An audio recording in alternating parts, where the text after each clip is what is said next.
Dear students, 10th general group का time table board of secondary education Karachi के हिसाब से रिलीज़ कर दिया गया।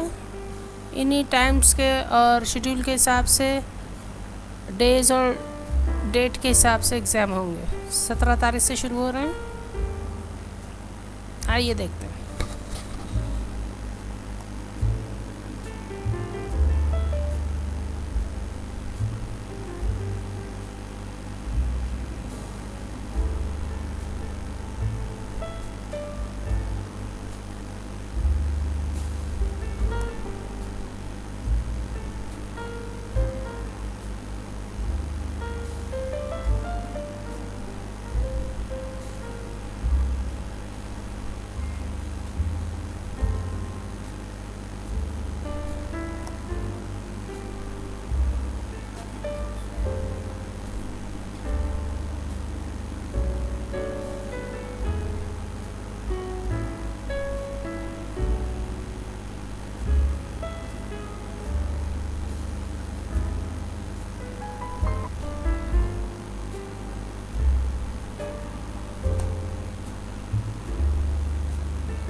स्टूडेंट्स के लिए जो हिदायत दी गई हैं कि पर्चों की तरतीब बरकरार रहने का पाबंद बोर्ड नहीं होगा, हो सकता है उसमें चेंज हो जाए।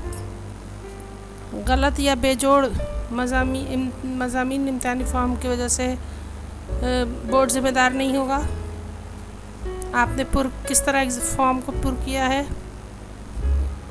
एडमिट कार्ड के बग़ैर या 30 मिनट के बाद अंदर नहीं जाने दिया जाएगा। ये सारी चीज़ें ध्यान में रखिएगा।